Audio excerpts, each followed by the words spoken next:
Good evening all of you. आप सभी का एम के शाह क्लासेस में स्वागत है दोस्तों। आज ये लेक्चर नंबर 9 है जो कि एनसीईआरटी सार संग्रह वन लाइनर बेस्ड है और ये रसायन विज्ञान का आखिरी लेक्चर है विविध। दोस्तों विविध ये काफ़ी महत्वपूर्ण टॉपिक है क्योंकि अब तक जितने भी रसायन विज्ञान के जो वन लाइनर आए हैं उसका एक कहिए कि निचोड़ होता है जो विविध होता है मिसलेनियस। तो यहाँ से क्वेश्चन बनते हैं दोस्तों और इसमें चूँकि हर टाइप के क्वेश्चन हैं तो इसको आप लोग देखिए और इसी लेक्चर के साथ आपका रसायन विज्ञान वन लाइनर एनसीईआरटी क्लोज हो रहा है और उसके बाद जो नेक्स्ट वीडियो आपको मिलेगा वो एनसीईआरटी सार संग्रह वन लाइनर आपका जीव विज्ञान का आपको एक वीडियो शाम को मिलेगी और मॉर्निंग में तो आपका घटना चक्र पूर्वालोकन चल रहा है। तो दोस्तों यदि चैनल पे पहली बार हैं तो चैनल को लाइक शेयर और सब्सक्राइब ज़रूर करें और अपने मित्रों के साथ शेयर करें जो लोग आपके मित्र तैयारी कर रहे हैं, चाहे वो यूपीपी की तैयारी कर रहे हों या आरओ की या यूपीपीसीएस की। दोस्तों ये जो है वन लाइनर जो एनसीईआरटी ये सभी एग्ज़ामों के लिए महत्वपूर्ण है। तो देर न करते हुए वीडियो को शुरू करते हैं और यदि आप लोगों के पास कोई क्वेरी है, कोई सजेशन है तो आप कमेंट बॉक्स में आप अपनी क्वेरी दे सकते हैं।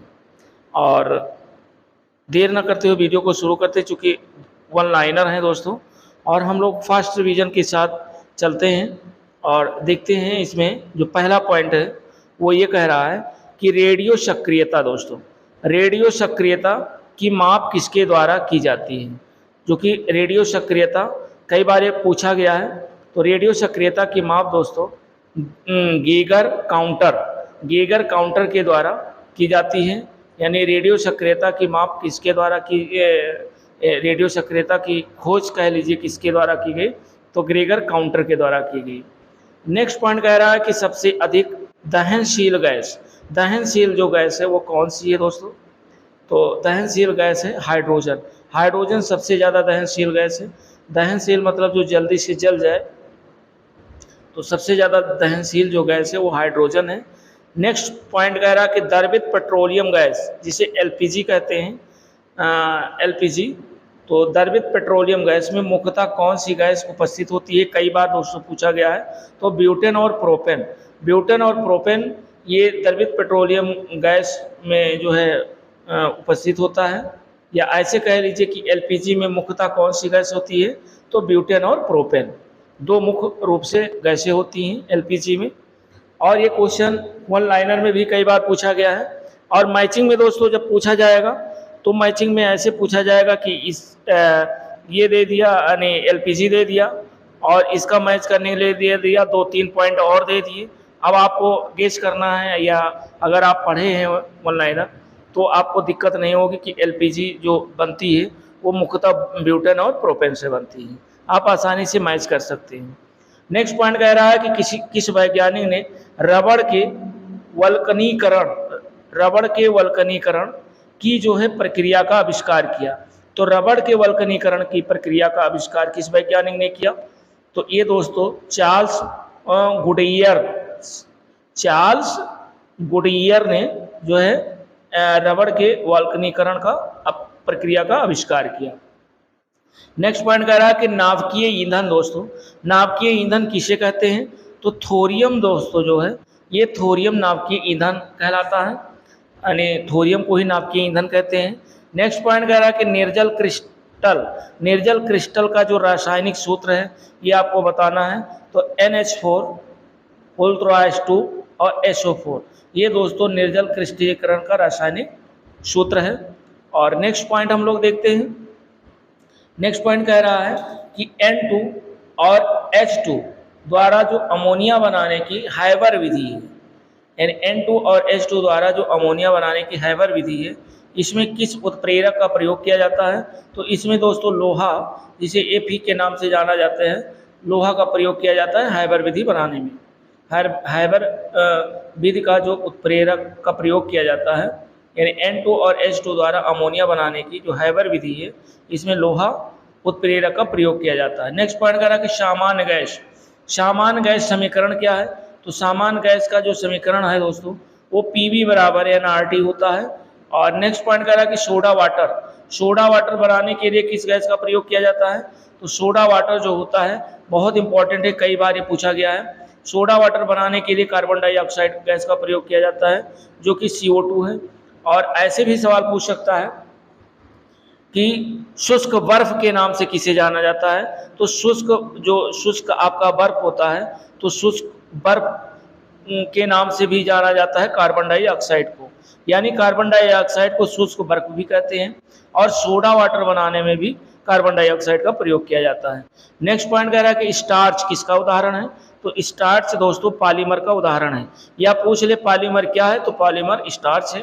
या स्टार्च किसका उदाहरण है? तो पॉलीमर का। ये ध्यान रखना है। अगला पॉइंट हम लोग देखते हैं। आगे जो पॉइंट है वो ये कह रहा है कि प्रायोगिक क्षेत्र एवं अनुप्रयोग हम लोग देखते हैं। तो इसमें देखते हैं जो प्रायोगिक क्षेत्र एवं अनुप्रयोग हैं, इसमें अनुसंधान के बारे में देखते हैं। देखिए अनुसंधान ये कार्बन आयु गणना क्या है? तो जीवाश्मों जिसमें कि जीवाश्म क्या होता है दोस्तों? ये मृत जीव अथवा वनस्पतियों की जो सड़ी हुई चीजें होती हैं उसको जीवाश्म कहते हैं। तो जीवाश्म की आयु ज्ञात करने में किसका प्रयोग किया जाता है? तो कार्बन आयु गणना की जाती है। अगला है कह रहा यूरेनियम लेड आयु गणना। यूरेनियम लेड आयु की गणना जो है पृथ्वी एवं प्राकृतिक चट्टान की आयु ज्ञात करने में। यदि क्वेश्चन पूछे कि पृथ्वी एवं प्राकृतिक चट्टान की आयु ज्ञात करने में किसका प्रयोग किया जाता है? तो यूरेनियम लेड का प्रयोग किया जाता है दोस्तों। और नेक्स्ट पॉइंट कह रहा है कि रूबिडियम स्ट्रांसियम आयु गणना। तो रूबिडियम की गणना जो है चट्टान एवं खनिज की आयु ज्ञात करने के लिए। तो चट्टान की आयु ज्ञात करने के लिए रूबिडियम जो है स्ट्रांसियम की का प्रयोग किया जाता है। नेक्स्ट है पोटेशियम आर्गन आयु ज्ञात करने के लिए भूगर्भिक चट्टानों की आयु ज्ञात करने में पोटेशियम आर्गन का प्रयोग किया जाता है दोस्तों। नेक्स्ट अब चिकित्सा के क्षेत्र में हम लोग देखते हैं ट्यूमर। देखिए ट्यूमर की जांच में कह रहा है कि ट्रेसर के रूप में विभिन्न रोगों के जांच में जो है प्रयोग किया जाता है या विभिन्न रोगों के उपचार में प्रयोग किया जाता है। किस चीज़ का? तो ट्यूमर की जांच में इसका प्रयोग किया जाता है ट्रेसर का। और थायराइड ग्रंथि की सक्रियता की जांच करने के लिए अल्परक्तता क्षय रोग TB जिसे कहते हैं की जांच के लिए, अंगों की संरचना के अध्ययन में, रक्त प्रवाह का वेग मापने में, कैंसर के उपचार में, ट्यूमर को नष्ट करने में और अस्थि रोगों के उपचार में दोस्तों ये ट्रेसर के जो विभिन्न रोगों की जांच है और विभिन्न रोगों के उपचार में ट्रेसर का प्रयोग किया जाता है। कृषि से संबंधित जो अनुसंधान है उनको देखते हैं। जैसे खाद्य संरक्षण या पादप उर्वरक परीक्षण में या उर्वरक के रूप में किसका प्रयोग किया जाता है? तो देखिए खाद्य संरक्षण के लिए अनाज, सब्जी, मछली आदि को लंबे समय तक संरक्षित रखने में के अध्ययन को खाद्य संरक्षण कहते हैं। या पौधों में उर्वरक के प्रभाव की जांच करने के लिए पादप उर्वरक परीक्षण किया जाता है। या प्रकाश संश्लेषण की प्रक्रिया के अध्ययन में दोस्तों उर्वरक के रूप में ये पादप उर्वरक परीक्षण का किया जाता है। नेक्स्ट पॉइंट कह रहा है कि उद्योग का जो अनुसंधान है उसको देखते हैं कि इसमें कह रहा है कि पेट्रोलियम भंडार की खोज में, तेल के रिसाव की जांच में, नाभिकीय ईंधन के रूप में या मृदा के अध्ययन में।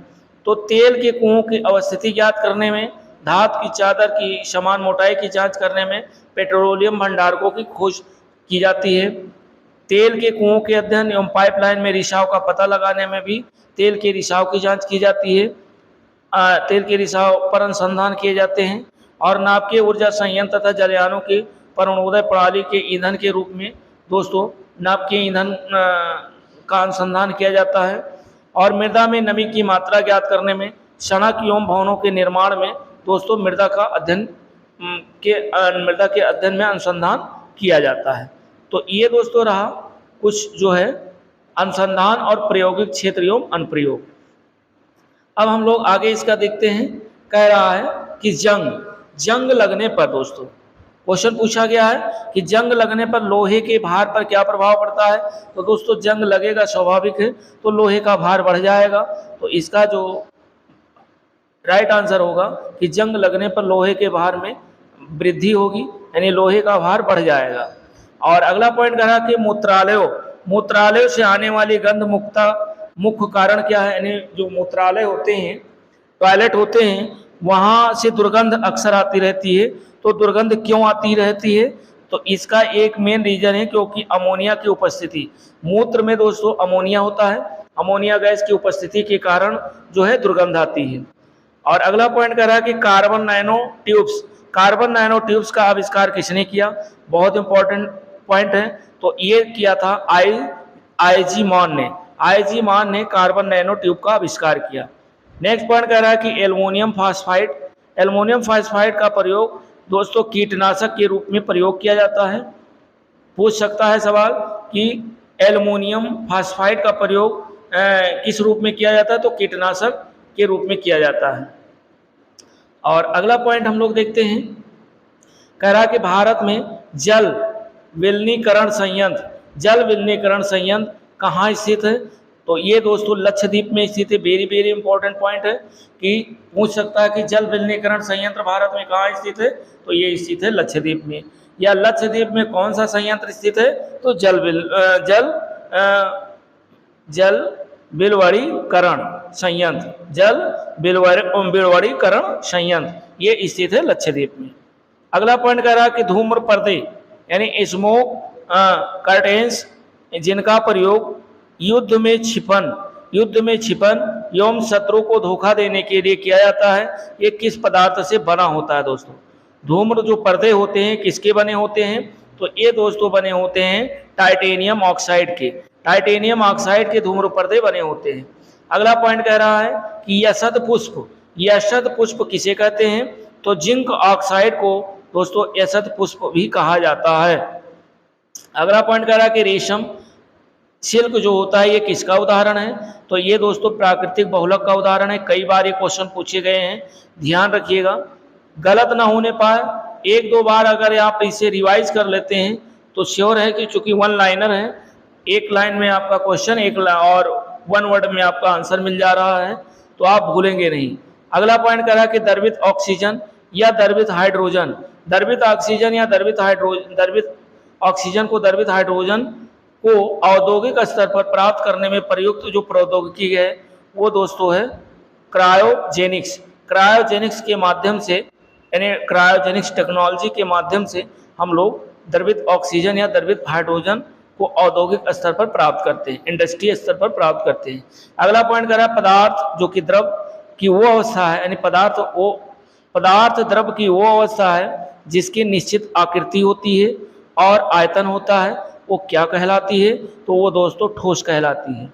यानी ऐसा पदार्थ या द्रव की वो अवस्था जिसकी निश्चित आकृति होती है और आयतन होता है, वो दोस्तों ठोस कहलाता है। नेक्स्ट पॉइंट कह रहा है कि पोटेशियम नाइट्रेट जिसका फार्मूला है KNO3 का प्रयोग मुख्यतः किस पदार्थ के निर्माण में होता है, तो पोटेशियम नाइट्रेट का जो प्रयोग होता है दोस्तों वो उर्वरक के निर्माण में प्रयोग किया जाता है। अब पूछ सकता है कि उर्वरक के निर्माण में किस पदार्थ का प्रयोग किया जाता है, तो पोटेशियम नाइट्रेट का प्रयोग किया जाता है। नेक्स्ट पॉइंट कह रहा है कि सूर्य का निर्माण मुख्यतः किस तत्व से हुआ है, तो सूर्य का निर्माण दोस्तों हाइड्रोजन नामक तत्व से हुआ है। और अगला पॉइंट हम लोग देखते हैं कि साबुन बनाने में किस पदार्थ का प्रयोग किया जाता है, तो साबुन बनाने में दोस्तों वनस्पति तेल का प्रयोग किया जाता है। वेरी वेरी इंपॉर्टेंट पॉइंट है। अगला पॉइंट कह रहा है गोबर गैस का मुख्य घटक क्या है दोस्तों, तो गोबर गैस का मुख्य घटक है मीथेन का फार्मूला है CH4। ये भी बहुत ही इंपॉर्टेंट है कि गोबर गैस में मुख्यतः मीथेन गैस पाई जाती है। और मीथेन गैस कहाँ पाई जाती है, तो दोस्तों धान के खेत में जो होता है वहाँ पर भी मीथेन पाया जाता है। और अगला पॉइंट कह रहा है कि सिलिकेट जिसको सिलिका ऑफ मैग्नीशियम के रूप में भी जाना जाता है, और ये प्रचुर मात्रा में पृथ्वी के किस भाग में पाया जाता है, तो सिलिकेट दोस्तों पृथ्वी के भूप्रपर्टी में अधिक मात्रा में पाया जाता है। अगला पॉइंट हम लोग देखते हैं, और अगला पॉइंट कह रहा है कि पृथ्वी के वायुमंडल में कौन सी गैस पर्याप्त मात्रा में पाई जाती है, तो वायुमंडल में दोस्तों नाइट्रोजन गैस जो है अधिक मात्रा में पाई जाती है, जो कि लगभग में 78%। अगला पॉइंट कह रहा है कि हरा कशिश का रासायनिक नाम क्या है, तो हरा कशिश का रासायनिक नाम फेरस सल्फेट है। फेरस सल्फेट है हरा कशिश का रासायनिक नाम। इंपॉर्टेंट है दोस्तों, क्वेश्चन यहाँ से बनते हैं और विविध बहुत ही इंपॉर्टेंट है। अगला पॉइंट कह रहा है कि वह गुण जिसके कारण एक ही तत्व कई रूपों में पाया जाता है वो अपरूपता कहलाता है। यानी वह गुण जिसके कारण एक ही तत्व कई रूपों में पाया जाए, एक ही तत्व है लेकिन वो कई रूपों में मिल जाए, उसे दोस्तों कहते हैं अपरूपता, वो कहलाता है। अगला पॉइंट कह रहा है कि चार्ल्स का नियम। चार्ल्स का नियम पदार्थ के किन गुणों के मध्य संबंधों को व्यक्त करता है? तो चार्ल्स का नियम दोस्तों आयतन तथा दाब, आयतन और दाब के मध्य संबंधों को व्यक्त करता है। अगला पॉइंट कह रहा है सीएनजी का पूरा नाम क्या है? दोस्तों इंपॉर्टेंट है, कई बार ये पूछा भी गया है। सीएनजी का फुल फॉर्म है compressed natural gas. Compressed natural gas है सीएनजी का फुल फॉर्म। नेक्स्ट पॉइंट कह रहा है कि परमाणु रिएक्टर, परमाणु रिएक्टर का निर्माण सर्वप्रथम किसने किया? वेरी वेरी इंपॉर्टेंट पॉइंट है। तो परमाणु रिएक्टर का सर्वप्रथम दोस्तों निर्माण वो किया था एनरिको फर्मी ने। एनरिको फर्मी ने सबसे पहले परमाणु रिएक्टर का निर्माण किया। ध्यान रखना है, भूलना नहीं है कि परमाणु रिएक्टर का निर्माण सबसे पहले किसने किया? तो एनरिको फर्मी ने किया। नेक्स्ट पॉइंट कह रहा है कि रेडियो सक्रियता की खोज, ये भी बहुत इंपॉर्टेंट है। रेडियो सक्रियता की खोज किसने की? तो रेडियो सक्रियता की खोज दोस्तों हेनरी बैकुरेल ने की। कब की? तो 1896 में की। तो रेडियो सक्रियता की खोज हेनरी बैकुरेल ने 1896 में की। ये ध्यान रखिएगा, परमाणु रिएक्टर की खोज एनरिको फर्मी ने, रेडियो सक्रियता की खोज हेनरी बैकुरेल ने। कब? 1896 में। कंप्रेस्ड गैस का फुल फॉर्म क्या है? कंप्रेस्ड नेचुरल गैस, यानी सीएनजी का full form compressed natural gas. अब दोस्तों कुछ पॉइंट ऐसे हैं जो बहुलक और उपयोग, कौन से बहुलक का क्या उपयोग है ये हम लोग देखते हैं। जैसे नायलॉन 6 का प्रयोग, तो नायलॉन 6 का प्रयोग दोस्तों रेशे, प्लास्टिक, टायर और रस्सी बनाने में इनका प्रयोग किया जाता है। नायलॉन 66, ध्यान रखना है, नायलॉन 6 और नायलॉन 66। नायलॉन 66 का जो प्रयोग है वो ब्रश बनाने में, संश्लेषित रेशे बनाने में, पैरासूट बनाने में, रस्सी तथा दरी बनाने में इनका प्रयोग किया जाता है। बैकेलाइट का प्रयोग दोस्तों गियर, सुरक्षा परत तथा विद्युत उपकरण बनाने में प्रयोग किया जाता है। नेक्स्ट पॉइंट देखिए कि मैलामाइन फॉर्मेल्डिहाइड, यानी मैलामाइन और फॉर्मेल्डिहाइड, इसका प्रयोग प्लास्टिक के रेसिन बर्तन बनाने में प्रयोग किया जाता है। पॉली एक्रिलोनाइट्राइल,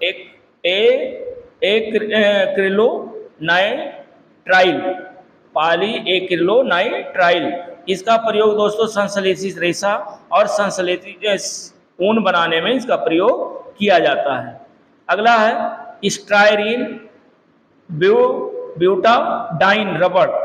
स्टाइरीन ब्यूटाडाइन रबड़ का प्रयोग दोस्तों ऑटोमोबाइल्स बनाने में, टायर बनाने में और चप्पल बनाने में किया जाता है।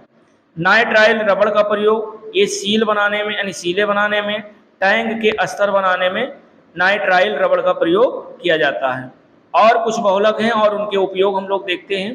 कह रहा है कि poly ethyl acrylate, poly ethyl acrylate का प्रयोग दोस्तों फिल्म बनाने में, घर के पाइप बनाने में तथा कपड़े बनाने में किया जाता है। टेरिलीन का प्रयोग दोस्तों रेशे बनाने में, बेल्ट बनाने में, तार बनाने में तथा टेंट बनाने में प्रयोग किया जाता है। किसका?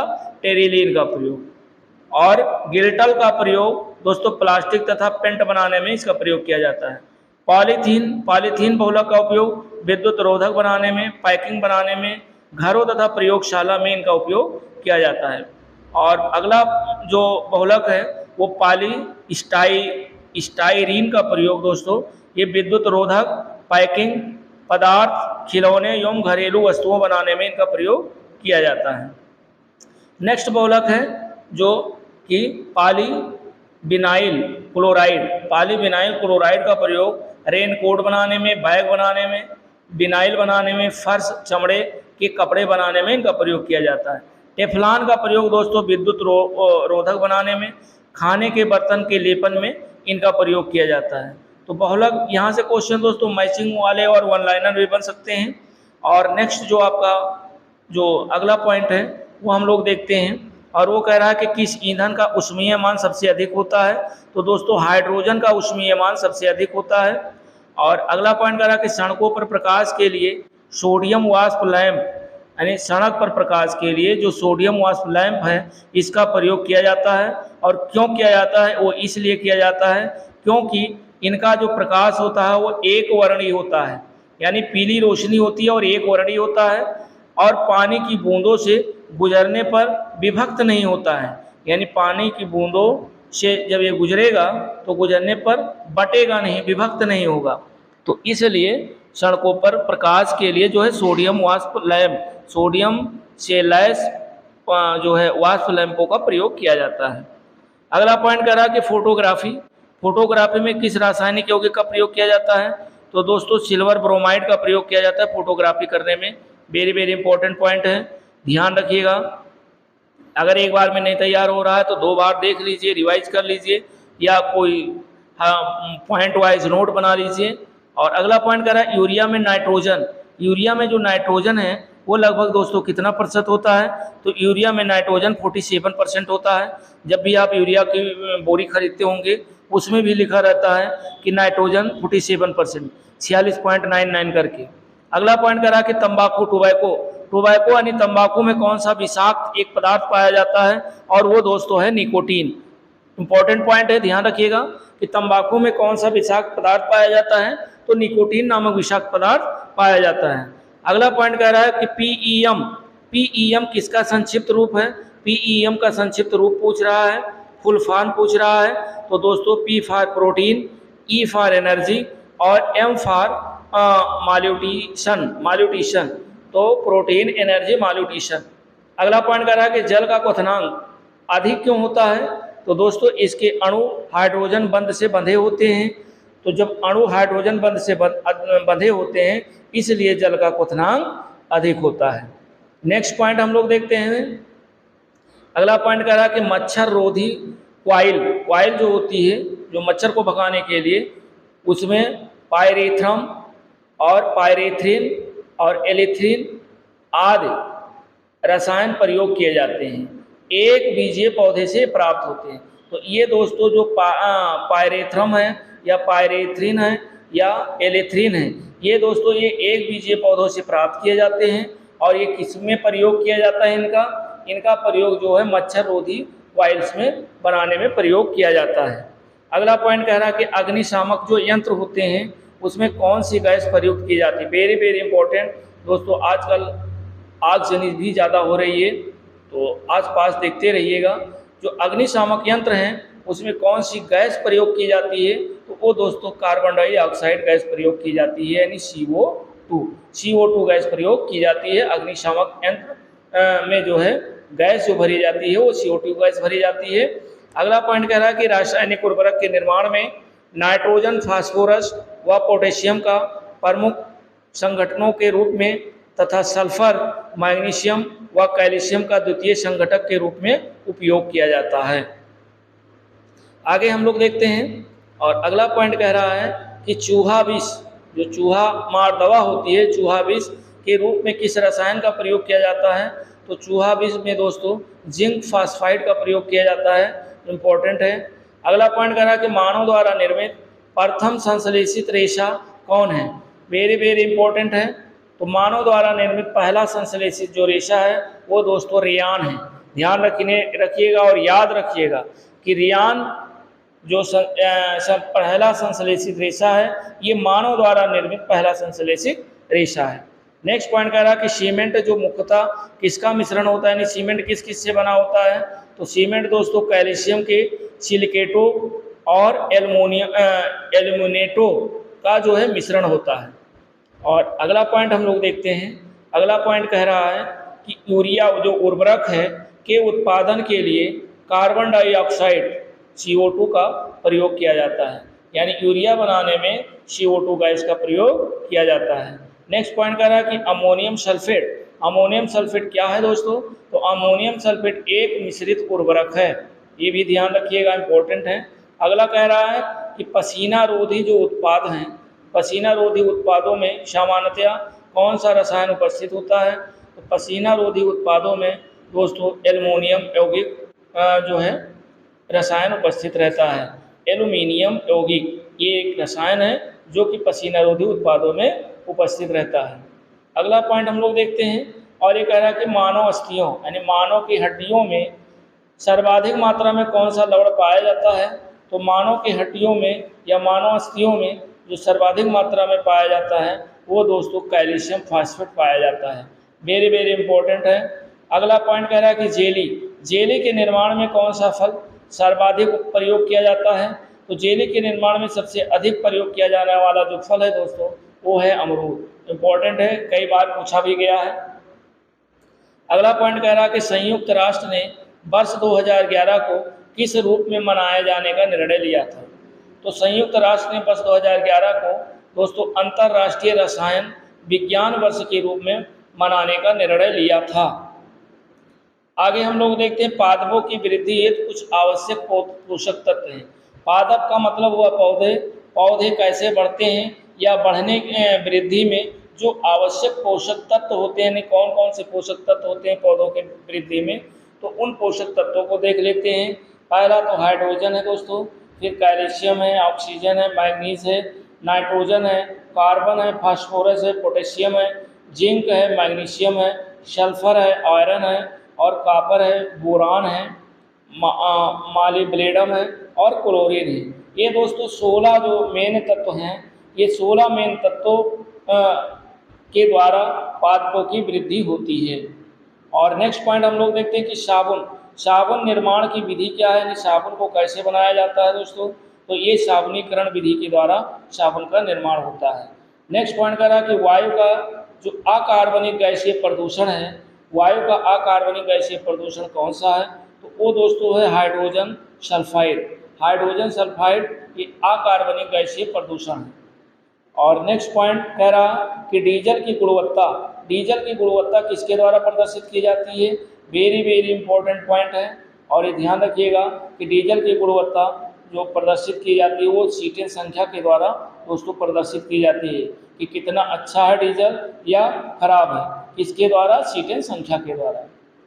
नेक्स्ट पॉइंट हम लोग देखते हैं कि कांच को रंग प्रदान करने वाले पदार्थ, कांच को जो रंग प्रदान करने वाले पदार्थ हैं उनको हम लोग देखते हैं। इसमें देखिए कांच को रंग प्रदान करने वाले कुछ पदार्थ हैं, जैसे रंग देने वाले पदार्थ और कांच का रंग। पोटेशियम डाइक्रोमेट जो रंग देने वाला पदार्थ है, इससे जो कांच का रंग है वो हरा और हरा पीला होता है। क्यूप्रस लवण के द्वारा दोस्तों लाल होता है। कैडमियम सल्फाइड के द्वारा कांच का रंग नींबू जैसा पीला हो जाता है। कार्बन पदार्थ के द्वारा कांच का रंग कहरुआ हो जाता है, और कोबाल्ट ऑक्साइड के द्वारा कांच का रंग गहरा नीला हो जाता है। सोडियम क्रोमेट या फेरस ऑक्साइड के द्वारा ये हरा रंग हो जाता है। और अगला पॉइंट हम लोग देखते हैं रंग देने वाले में, जैसे सिलोनियम ऑक्साइड से जो कांच का रंग है वो नारंगी और लाल होगा। फेरिस लवण या सोडियम यूरेनेट के द्वारा प्रदीप्तशील पीला हो जाएगा। और गोल्ड क्लोराइड या पर्पिल ऑफ कास्मियम के द्वारा रूबी जैसा लाल हो जाएगा। क्यूप्रस ऑक्साइड कैडमियम सल्फाइड के द्वारा कांच का रंग चटक लाल हो जाएगा, और क्यूप्रस लवण के द्वारा दोस्तों पीकॉक नीला हो जाएगा। तो ये रहा रंग देने वाले पदार्थ और कांच के रंग में पड़ने वाला जो प्रभाव है। एक पॉइंट और देख लेते हैं कि भू प्रपर्टी में सर्वाधिक मात्रा में दोस्तों अगर ऑक्सीजन की बात करें तो भू प्रपर्टी में सबसे ज़्यादा ऑक्सीजन 46.86% पाया जाता है। सिलिकॉन की बात करें दोस्तों तो 27.72% की उपस्थिति होती है। कहाँ पर, भू प्रपर्टी में सबसे अधिक मात्रा में ऑक्सीजन 46.86, सिलिकॉन 27.72% की उपस्थिति होती है। आगे हम लोग देखते हैं कि प्रमुख थर्मोप्लास्टिक और इनके उपयोग देख लेते हैं। प्रमुख थर्मोप्लास्टिक और इनका उपयोग, जैसे पॉलीथीन जो प्रमुख थर्मोप्लास्टिक है, इसका प्रयोग पाइप, कुर्सी, मेज, थैले, बोतल, खिलौने आदि के बनाने में इनका प्रयोग किया जाता है। और अगला है पॉलीविनाइल क्लोराइड का जो प्रयोग है वो जलपूर्ति के पाइप, बैग, खिलौने, रक्त रखने वाले बैग आदि के निर्माण में इनका प्रयोग किया जाता है।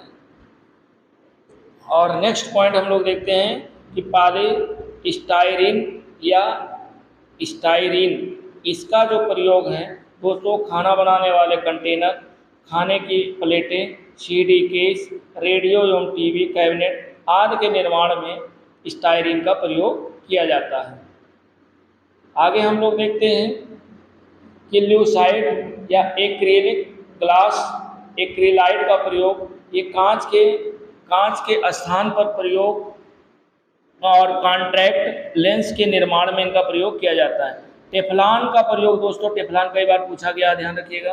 टेफ्लॉन का प्रयोग नॉन स्टिक बर्तन या गैस्केट आदि के निर्माण में इनका प्रयोग किया जाता है। और अगला पॉइंट है, कह रहा द्रवीकृत पेट्रोलियम गैस जो होता है जिसे एलपीजी कहते हैं, का उपयोग किस रूप में किया जाता है? तो एलपीजी का प्रयोग दोस्तों खाना पकाने में एवं वाहन के ईंधन के रूप में प्रयोग किया जाता है। यानी वाहन जो भी वैन होती है उसमें ईंधन के रूप में प्रयोग किया जाता है, खाना बनाने में एलपीजी का प्रयोग किया जाता है। नेक्स्ट पॉइंट कह रहा है कि पोटेशियम ब्रोमाइड, पोटेशियम ब्रोमाइड पदार्थ का ये क्या प्रयोग होता है? तो ये शांति कारक औषधि के रूप में प्रयोग किया जाता है। ध्यान रखिएगा, वेरी इंपॉर्टेंट पॉइंट है कि पोटेशियम ब्रोमाइड का प्रयोग शांति कारक औषधि के रूप में प्रयोग किया जाता है। नेक्स्ट पॉइंट हम लोग देखते हैं, जो घरेलू गैस के सिलेंडरों में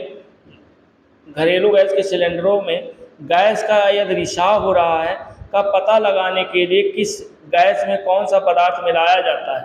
तो दोस्तों गैस में एथिल मरकेप्टन नामक गैस होती है जो कि एलपीजी में मिलाया जाता है ताकि रिसाव हो तो उसका पता आसानी से चल सके।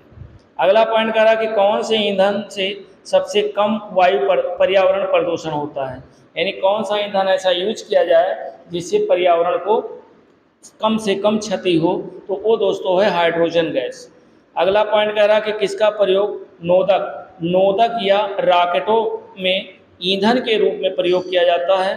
तो वो दोस्तों है द्रव हाइड्रोजन और द्रव ऑक्सीजन, इसका प्रयोग रॉकेट में ईंधन के रूप में प्रयोग किया जाता है।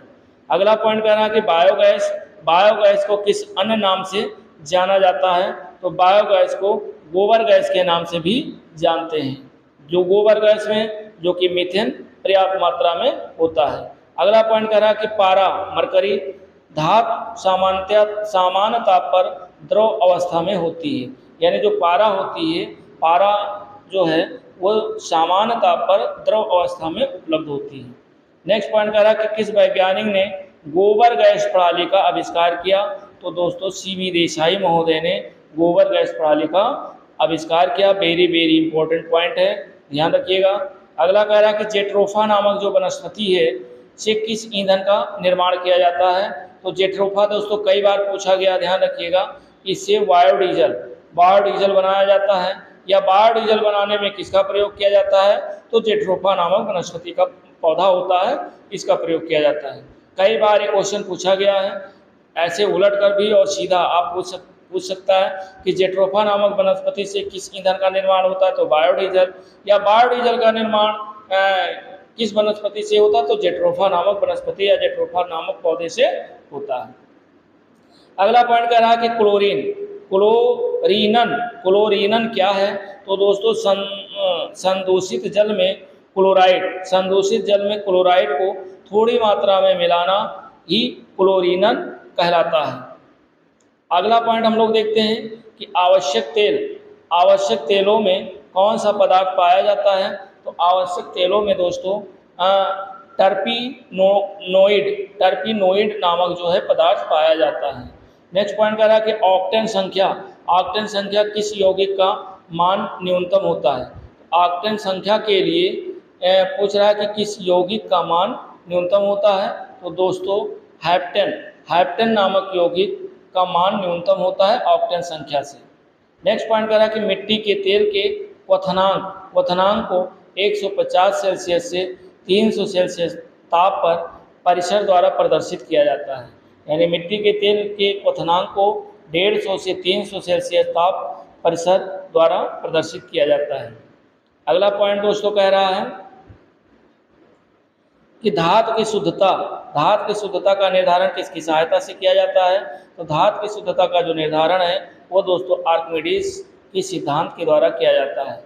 वेरी वेरी इंपॉर्टेंट है, आर्किमिडीज कई बार पूछा गया है। जो कि धातु की शुद्धता का निर्धारण आर्किमिडीज के सिद्धांत की सहायता से ही किया जाता है। अगला पॉइंट कह रहा है कि संरक्षण। संरक्षण किस प्रकार की अपक्रिया है? तो संरक्षण दोस्तों रेडॉक्स अपक्रिया है, ध्यान रखिएगा। संरक्षण किस प्रकार की अपक्रिया है? रेडॉक्स अपक्रिया है। अगला पॉइंट कह रहा है कि वह कौन सा कार्बनिक यौगिक है जिसे तांबे के तार में गर्म करने पर रंग की जो लौ होती है वह निकलती है। तो रंग की जो लौ होती है वो कैसी निकलती है? तो क्लोरोबेंजीन नामक जो है लौ निकलती है। और नेक्स्ट पॉइंट हम लोग देखते हैं। अगला पॉइंट कह रहा है कि किसी प्रमाण के लिए प्लम पुडिंग मॉडल किसके द्वारा प्रस्तुत किया गया?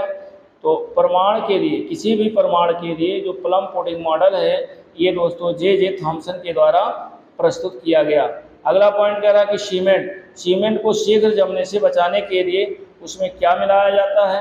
यानी सीमेंट जो है जल्दी न जमने पाए, जल्दी जो है ना वो पत्थर बनने पाए, इसके लिए दोस्तों उसमें जिप्सम मिलाया जाता है। इम्पोर्टेंट है, ध्यान रखिएगा। अगला पॉइंट कह रहा है कि सबसे प्रभावी जो पीड़कनाशी है वो कौन सा है? तो सबसे प्रभावी पीड़कनाशी दोस्तों आर्गनोफॉस्फेट है। आर्गनोफॉस्फेट ये सबसे प्रभावी पीड़कनाशी है। नेक्स्ट पॉइंट कह रहा है कि दर्द निवारक मरहम या आयोडेक्स जिसे कहते हैं, दर्द निवारक मरहम कहिए, दर्द निवारक मरहम या आयोडेक्स में किस रसायन की गंध आती है? तो वो दोस्तों आती है मिथाइल सिलिसिलेट की जो है गंध आती है। दर्द निवारक मलहम जिसको कि आयोडेक्स कहते हैं उसमें मिथाइल सिलिसिलेट की गंध आती है। अगला पॉइंट दोस्तों हम लोग देखते हैं। और अगला पॉइंट कह रहा है कि साबुन का उपयोग किस प्रकार के जल में करना चाहिए? तो साबुन का प्रयोग दोस्तों मृदु जल में उपयोग करना चाहिए। नेक्स्ट पॉइंट कह रहा है कि ओजोन जो लेयर है का क्षरण किसके द्वारा किया जाता है? तो क्लोरोफ्लोरोकार्बन गैस के कारण हो रहा है। यानी ओजोन जो परत है, ओजोन परत का जो क्षरण हो रहा है, नुकसान हो रहा है, वो क्लोरोफ्लोरोकार्बन CFC इसका शार्ट नाम है, ध्यान रखिएगा CFC। तो क्लोरोफ्लोरोकार्बन गैस के कारण ही क्षय हो रहा है ओजोन परत का, ये ध्यान रखिएगा। ओजोन परत कई बार पूछा गया है, क्लोरोफ्लोरोकार्बन इंपॉर्टेंट है। नेक्स्ट पॉइंट कह रहा है कि सीमेंट फैक्ट्री में कार्य करने वाले जो मजदूर हैं, मजदूरों में सामान्यतया कौन सी बीमारी होने का जोखिम रहता है? तो सीमेंट फैक्ट्री में कार्य करने वाले मजदूरों में सामान्यतया दोस्तों साइटोसिलिकोसिस नामक जो है बीमारी होने का जोखिम सबसे ज़्यादा बना रहता है। तो साइटोसिलिकोसिस क्या है? जैसे ये गर्दा गुब्बार जब ज़्यादा उड़ता है तो फेफड़े पे जब सबसे ज़्यादा असर डालता है। और अगला पॉइंट कह रहा है कि किस उत्पाद को साबुन रहित साबुन कहा जाता है? तो वो दोस्तों जो है वो अपमार्जक को कहा जाता है। किस उत्पाद को? तो अपमार्जक को कहा जाता है साबुन रहित साबुन। नेक्स्ट पॉइंट कह रहा है कि रेलवे पटरियों को जोड़ने के लिए प्रयुक्त होने वाली जो अपक्रिया है उसमें कौन सा अवकारक शामिल होता है? तो रेलवे पटरियों को जोड़ने के लिए जो प्रयुक्त होने वाला अपक्रिया है वो उसमें जो शामिल है अवकारक वो दोस्तों एल्युमिनियम है, एल्युमिनियम उसमें शामिल है। नेक्स्ट पॉइंट कह रहा है कि सामान्य उर्वरक में कौन से 3 प्रमुख तत्व होते हैं? तो सामान्य उर्वरक में 3 प्रमुख तत्व होते हैं। एक तो नाइट्रोजन सबसे ज़्यादा, फिर पोटेशियम और उसके बाद फास्फोरस, ये 3 तत्व प्रमुख रूप से होते हैं। अगला पॉइंट हम लोग देखते हैं कि उर्वरक के रूप में कौन से कैल्शियम लवण का प्रयोग किया जाता है? तो उर्वरकों के रूप में जिन कैल्शियम लवण का प्रयोग किया जाता है वो दोस्तों है कैल्शियम सल्फेट नामक लवण का प्रयोग किया जाता है। अब आगे हम लोग देखते हैं कि खोज और खोजकर्ता। दोस्तों यहाँ से प्रश्न बनते हैं, चाहे वन लाइनर बने या तो फिर अगर मैचिंग पूछेगा तो पुट वाले क्वेश्चन पूछ सकता है। 3-4 जो है आपके वैज्ञानिक दे दिया या खोज दे दिया, उनके खोजकर्ता का नाम पूछ दिया, तो इसको जरूर देख लीजिए। खोज एक तरफ दिया हुआ है और एक तरफ खोजकर्ता दिया हुआ है। जैसे इलेक्ट्रॉन की खोज किसने की? तो इलेक्ट्रॉन की खोज कई बार पूछा गया दोस्तों, जे थॉमसन ने की। न्यूट्रॉन की खोज किसने की? न्यूट्रॉन की खोज जेम्स चैडविक ने की। पॉजिट्रॉन की खोज किसने की? पॉजिट्रॉन की खोज कार्ल एंडरसन ने की। और परमाणु क्रमांक की खोज किसने की, तो मोजले ने की। अब जैसे ये 4 हैं, 4 इस साइड दे दिया और 4 खोजकर्ता दे दिया, आपको मिलाना है। तो दोस्तों जब पता होगा तभी आप मैच कर पाएंगे, और न ज़्यादा लेकिन कम से कम अगर 4 आ रहे हैं मैचिंग के, तो कम से कम 2 पता होंगे तब आप कर पाएंगे। और यदि इधर उधर करके दिया तो कम से कम 3 आपको पता होंगे। तो इसलिए खोज और खोजकर्ता से यहाँ से क्वेश्चन बनते हैं। और अगला पॉइंट कह रहा है कि द्रव्यमान संरक्षण का नियम किसने दिया था, तो ये दिया था लेवाइजर ने। और गुणित अनुपात का नियम किसने खोजा था, तो ये डाल्टन ने खोजा था। सापेक्षता का सिद्धांत दोस्तों कई बार पूछा गया है, और सापेक्षता का सिद्धांत आइंस्टीन ने दिया था, जो कि बहुत इंपॉर्टेंट है। और सापेक्षता का जो है नियम आइंस्टीन ने दिया था। द्रव्यमान ऊर्जा संरक्षण का नियम किसने दिया था, ये भी आइंस्टीन ने दिया था। और सापेक्षता के सिद्धांत के नियम पर आइंस्टीन को नोबेल पुरस्कार भी मिला है, ध्यान रखिएगा। अगला पॉइंट करा गैसों का जो विसरण नियम है, इसके खोजकर्ता ग्राहम ने की थी। चार्ल्स का नियम किसने दिया था, ये चार्ल्स महोदय ने दिया था। आधुनिक आवर्त सारणी की खोज किसने की थी, ये मोजले ने की थी, इंपॉर्टेंट है, ध्यान रखिएगा। त्रिक का नियम किसने दिया था, ये डावेराइनर ने दिया था। और क्वांटम सिद्धांत किसने दिया दोस्तों, तो ये मैक्स प्लैंक ने दिया था। अपवर्जन का सिद्धांत किसने दिया, ये दिया था दोस्तों पाउली ने।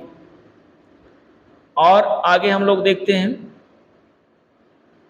कि तरंग यांत्रिकी सिद्धांत की खोज किसने की, तो डी ब्रॉगली ने दी थी।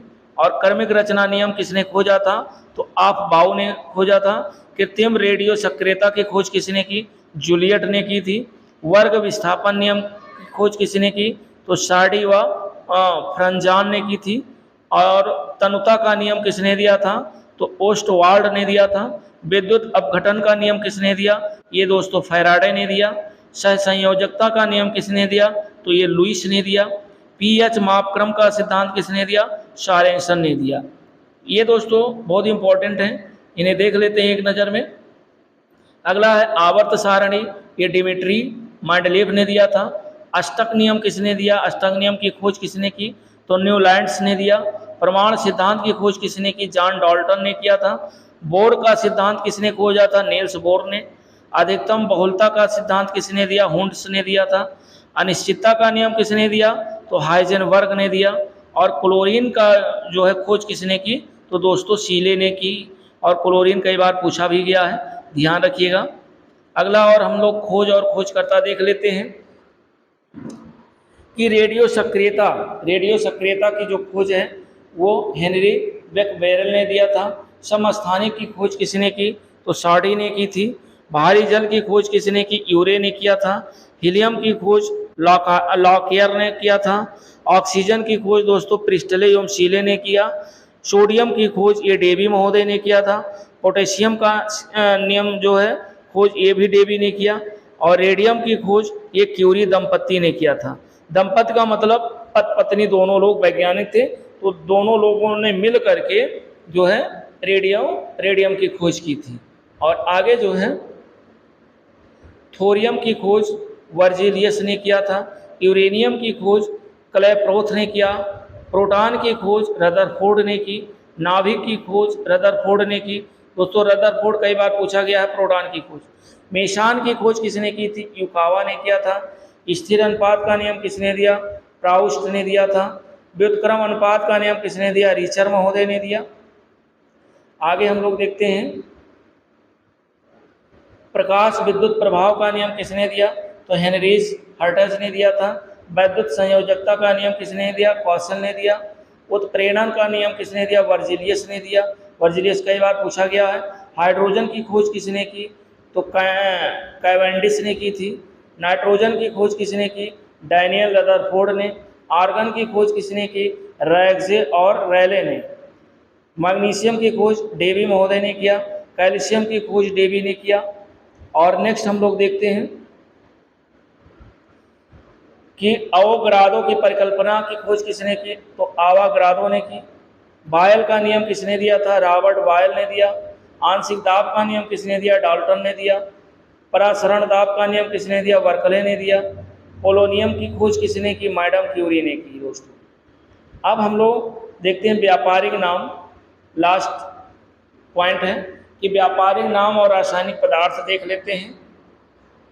व्यापारिक नाम और रासायनिक पदार्थ, व्यापारिक नाम और रासायनिक पदार्थ, यहाँ से भी क्वेश्चन वन लाइनर सीधे सीधे बन सकते हैं, मैचिंग बन सकते हैं, कूट वाले भी क्वेश्चन बन सकते हैं और कथन कारण के क्वेश्चन भी यहाँ से बनाए जा सकते हैं। तो देखिए, साधारण नमक का रासायनिक नाम है सोडियम क्लोराइड, बेकिंग सोडा का रासायनिक नाम है सोडियम बाइकार्बोनेट, थामन सोडा का रासायनिक नाम सोडियम कार्बोनेट, कास्टिक सोडा का रासायनिक नाम सोडियम हाइड्रोक्साइड है, सुहागा का रासायनिक नाम बोरेक्स है, फिटकरी का रासायनिक नाम पोटेशियम एल्यूमिनियम सल्फेट है, सोरा का रासायनिक नाम दोस्तों पोटेशियम नाइट्रेट है, विरंजक चूड़ का रासायनिक नाम ब्लीचिंग पाउडर है, चूने के पानी का रासायनिक नाम कैल्शियम हाइड्रोक्साइड है, और इसी के साथ जिप्सम का रासायनिक नाम कैल्शियम सल्फेट डाइहाइड्रेट है, प्लास्टर ऑफ पेरिस का रासायनिक नाम कैल्शियम सल्फेट हेमीहाइड्रेट है। ये प्लास्टर ऑफ पेरिस दोस्तों जो हड्डी वड्डी जब टूटती है जो प्लास्टर बांधते हैं उसी का है रासायनिक नाम। चाक का रासायनिक नाम दोस्तों है कैल्शियम कार्बोनेट, बिना बुझा हुआ चूने का रासायनिक नाम कैल्शियम ऑक्साइड है, बुझा चूने का रासायनिक नाम कैल्शियम कार्बोनेट है, संगमरमर का रासायनिक नाम कैल्शियम कार्बोनेट है, नौसादर का रासायनिक नाम है अमोनिया क्लोराइड, लाफिंग गैस जो कि हास्य गैस के नाम से जानी जाती है इसका रासायनिक नाम नाइट्रस ऑक्साइड है, ये कई बार पूछा गया, ध्यान रखिएगा। लाल सिंदूर या रेड लेड का रासायनिक नाम लेड प्रोक्साइड है, नमक अम्ल का रासायनिक नाम हाइड्रोक्लोरिक अम्ल है, अम्लराज का रासायनिक नाम सांद्र नाइट्रिक अम्ल और सांद्र हाइड्रोक्लोरिक अम्ल है। और आगे हम लोग देखते हैं जल गैस का रासायनिक नाम कार्बन मोनोऑक्साइड और हाइड्रोजन गैस का मिश्रण होता है। बॉक्साइड का रासायनिक नाम है हाइड्रेट एल्यूमिना है, शुष्क बर्फ का रासायनिक नाम है ठोस कार्बन डाइऑक्साइड, मैग्नीशिया का रासायनिक नाम मैग्नीशियम ऑक्साइड है, ब्लैक जिंक का रासायनिक नाम है जिंक सल्फाइड, भारी हाइड्रोजन का रासायनिक नाम है ड्यूटेरियम है, भारी जल का रासायनिक नाम ड्यूटेरियम ऑक्साइड है, सिलिका का रासायनिक नाम दोस्तों सिलिकॉन डाइऑक्साइड है, मार्स गैस का रासायनिक नाम मेथेन है, सिरका का रासायनिक नाम एसिटिक अम्ल का तंतु विलयन है, और लास्ट एल्कोहल का रासायनिक नाम एथाइल एल्कोहल है दोस्तों। तो ये हमारा रासायनिक जो है रसायन विज्ञान का विविध जो है चैप्टर था, और इससे पहले कि हमारे जो है आपका physics one liner NCERT cover है, कंप्लीट है, इसकी प्लेलिस्ट बनी हुई है। रसायन विज्ञान भी कंप्लीट हो गया, इसकी भी playlist chapter by chapter lecture by lecture बना हुआ है, 9 लेक्चर हैं रसायन विज्ञान के। इसके साथ साथ पर्यावरण एवं पारिस्थितिकी का जो है एनसीईआरटी वन लाइनर उसकी भी प्लेलिस्ट बनी हुई है चैनल पे, आप चाहें तो प्लेलिस्ट पे जाकर वीडियो देख सकते हैं। साथ ही साथ देखिए वन लाइनर आपका एनसीईआरटी इंडियन पॉलिटी कंप्लीट है, इंडियन ज्योग्राफी कंप्लीट है, वर्ल्ड ज्योग्राफी की भी प्लेलिस्ट बनी हुई है। तो आप चाहें तो चैनल पर जाकर lecture by lecture chapter by chapter आसानी के साथ वीडियो देख सकते हैं, वॉच कर सकते हैं, और साथ ही साथ आप लाभ लीजिए। आने वाले एग्ज़ामों में आप लोगों का अच्छा स्कोर है, ये मेरी शुभकामनाएं हैं। भगवान आप लोगों को जो है अच्छे स्कोर से आप लोग सफल हों। इसी के साथ दोस्तों मिलते हैं नेक्स्ट वीडियो के साथ, तब तक के लिए दोस्तों नमस्कार, जय हिंद। और चैनल को लाइक शेयर और सब्सक्राइब ज़रूर करें।